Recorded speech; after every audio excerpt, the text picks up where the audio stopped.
ଦୀପଶିଖାଟା ଲିଭି ଲିଭି ଯାଉଛି ଏଟା ମତେ ଲାଗୁଛି ବାବାଙ୍କୁ ଆପଣ ଆଭେଟ କରି ତୁ ତରୁଣୀ ପ୍ରେମରେ ପଡ଼ିଯାଇ ତ।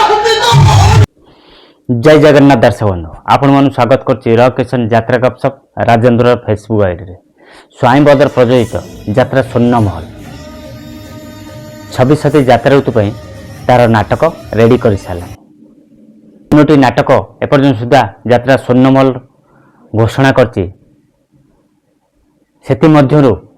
शुण हे राम कहानी सबुठ भिन्न नाटकटी न्यायरंजन महांती रचना करछन्ती। निर्देशना देवे आम धाडीर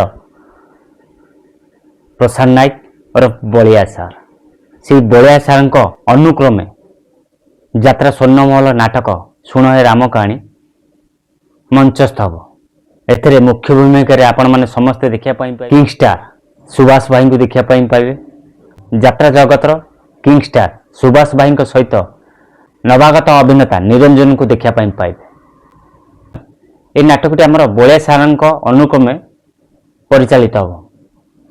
आपण एते नाटक देखिचंदी किंतु ए वर्ष 26 यात्रा ऋतु यात्रा स्वर्ण महल नाटक शुण हे राम कहानी सबुठ भिन्न नाटक। एमिति नाटक आगुर केबे देखिचंदी ना एमिति नाटक हब केबे विश्वास भी करि परिबेनी। नाटक आसी सारला परे जानि परिबे ए नाटकटी पूरा भिन्न धरण हम। भिन्न धरण एथि पई हबो आकु निर्देशन दायित्व अछन प्रसाद नायक और बलिया सार। शुण हे राम कहानी नाटकटी एते मार्जित करी आमर बलिया सार निर्देशना देवे ता कल्पना भी करहबनी। ए वर्ष 26-27 यात्रा ऋतु विशेषकर आमर किंग स्टार सुभाष भाई अभिनय तो आपण मैंने जानते, अभिनेत्री भावना अभिनय तो जानते। पुणी सहित जोड़ी जे कार्यरत अच्छा मामा अपरा सूर्य मंदिर 26 यात्रा ऋतु यात्रा स्वर्ण महल देखा पाइबे। मामा को यात्रा स्वर्ण महल रे नुआक जॉइन कर नवागत अभिनेता निरंजन टिकटॉक टाइम रु आरंभ करी रील्स पर्यंत आपण मैंने से निरंजन का अभिनय यात्रा अभिनय देखिथे, ड्रामा माध्यम देखिथे।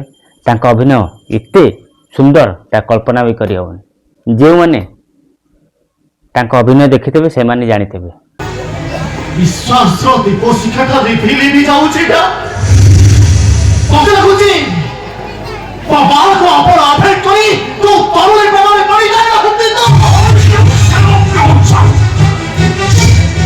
କେତେ ଥର କହିଛି ତମ ଆଟା ଫରେନ୍ ରହିକି କହିଲେ ହଉଛୁ ନାଇଁ ପ୍ରେମରେ କଥା କହିବା ପାଇଁ ତୁ ସାହସ ହେଲା କେମିତି? यदि विश्वास होनी निरंजन को इंस्टाग्राम आईडी मु मेंशन करदेवी तांका आईडी जाई देखियो तांका अभिनय एते सुंदर ता कल्पना भी करहबनी। ए वर्ष से निरंजन यात्रा स्वर्ण महल पाद दौरान आम चैनल तरफ नवागत अभिनेता निरंजन को अनेक अनेक शुभेच्छा शुभकामना।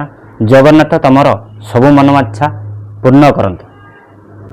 आउ थे आपण मानू कहि दउची यात्रा स्वर्ण महल नाटक 26 यात्रा ऋतु शुण हे राम कहानी नाट्यकार न्यायरंजन महांती को नाटक या निर्देशन देवे आमर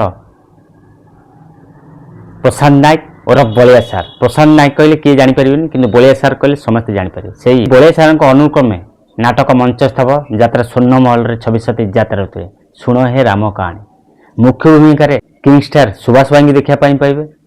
सहित नवागत अभिनेता निरंजन को देखा पाइबे। बास आपण मन जणियार थिला ए वर्ष 26 यात्रा ऋतु यात्रा स्वर्ण महल नाटक शुण हे राम कहानी ए नाटकटी पूरा भिन्न धरण हम। आगुर के एमती नाटक देखिंट के कल्पना करते नाटकटी एमती हम। बास एतिकी आपण मानू जणेबार थिला। यदि वीडियोटी भल लगे निश्चिंत लाइक करूँ, कमेंट करूँ, सांगति शेयर करूँ। यदि नुआ करी आम चैनल वीडियो देखते आम चैनल को सब्सक्राइब करूँ। यदि फेसबुक देखते फेसबुक आईडी फॉलो कर रखुँ। सबल कही यात्रा टेक्निक खबर पाइबा चाहूँ आम सहित जोड़ी रुहतु। पुणी देखा आउ एक यात्रा वीडियो। जय श्री जगन्नाथ।